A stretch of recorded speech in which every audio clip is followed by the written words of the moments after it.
Defense lawyers in the Senzo Meyiwa Murder Trial continue their cross-examination of the third state witness, Nthabiseng Mokete, today. Yesterday, the court heard for the first time from Mokete of a third suspect at the scene. SABC News senior reporter Chriselda is now joining us from the High Court. Chriselda, good morning. Thank you so much for making time for us. Well, we saw Mokete taking to the witness box. Tell us more about what transpired in court and also what's expected this morning. Well, Aldrin, this morning we're expecting the defense to try and poke further holes in the testimony of Nthabiseng Mokete. You would recall, while she is the third witness to take the stand, she's the second neighbor of the Khumalos to be in the witness box. And yesterday, we saw the defense try to poke holes in her testimony in, for example, the defense basically putting to her that the previous witness, Zandi Khumalo, had basically told this court that after Senzo Meyiwa had been declared dead, she had left that facility, the hospital facility, with her mother, Kelly Khumalo, Tumelo Madlala, as well as other individuals, except for Mthokozisi Twala, who, according to Zandi Khumalo, had stayed behind with Mandisa, who is Senzo Meyiwa's estranged wife. But on the stand yesterday, Nthabiseng Mokete basically telling this court that after they had left the hospital, she left that facility with Ma Khumalo, who is Kelly Khumalo and Zandi Khumalo's mother, and they'd left that facility in a police vehicle heading back to the crime scene, as there had been particulars that were required by the hospital pertaining to what had happened at that particular crime scene. But Nthabiseng Mokete basically sticking to her guns. She's saying, as far as she's concerned, she knows nothing about what Zandi Khumalo had said. She says or insists that she had left the facility with Ma Khumalo, who is Zandi Khumalo and Kelly Khumalo's mother. Also, you would know that two statements were deposed by Nthabiseng Mokete to police, and the defense basically suggesting that in the descriptions in those statements, nowhere does she explicitly give Aldrin any details pertaining to the descriptions of some of the people that she saw running from the direction of the Khumalos. This is after, of course, the gunshots had gone off. She also told this court that she heard 3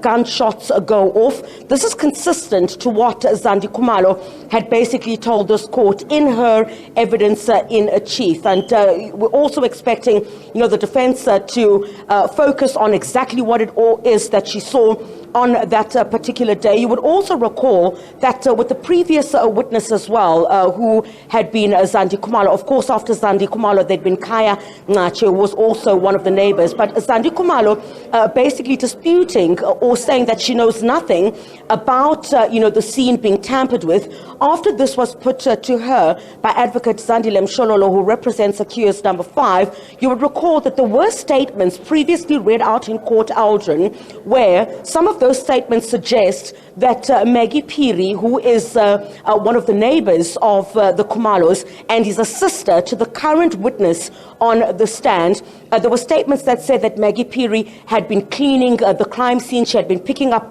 alcohol cans there because she didn't want police to see that the people that were inside the house had been drinking alcohol. So we're expecting as well, the defense to also pose perhaps some of those questions to her about what happened when she returned to the house. Did she see anyone that had been cleaning the crime scene as well? So we're expecting, of course, that cross-examination to continue.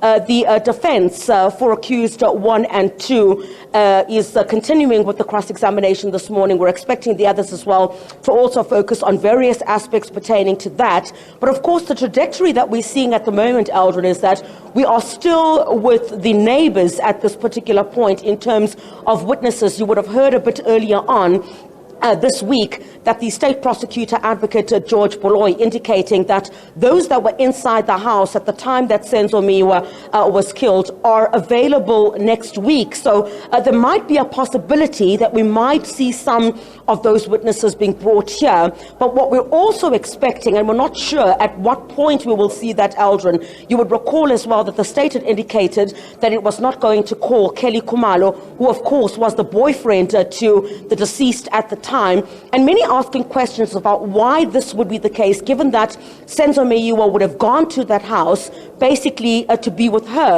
She was the then girlfriend of the deceased. We've also seen SMSs that were exchanged. In fact, Kelly Khumalo sending messages to her sister talking about how, she had been disgruntled with the relationship. Seemingly Senzo Meyiwa was not in a position to choose between Kelly Khumalo and Mandisa.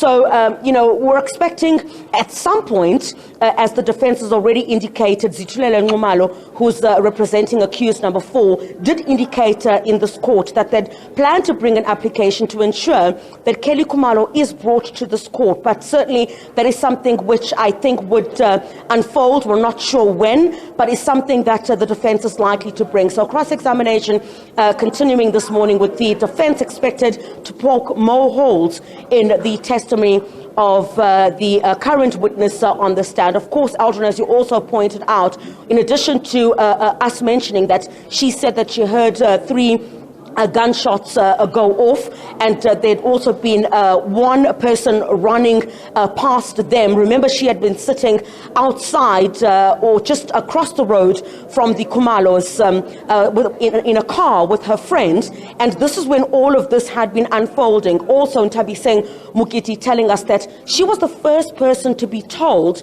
that Senzo Meyiwa had passed away. She says when she had arrived at the hospital, now this is after Meyiwa had been rushed to the hospital in his vehicle, after she had followed the family, and when she got there, the hospital staff had basically asked her to go into this room where Senzo Meyiwa was being attended to, and she basically says that it looked like he was being resuscitated there, and that is when doctors had basically told her that Senzo Meyiwa was no more. And how did the other people find out that Senzo Meyiwa had passed away? She says after Khumalo had arrived at the facility, she had gone into this room also where Senzo Meyiwa was being treated, and she says then there had been a loud scream that had come from that room, and she believes that is what alerted the others that there'd been bad news on that particular day. So cross-examination getting underway once again at 10 o'clock this morning. It will also be live on the SABC's YouTube page.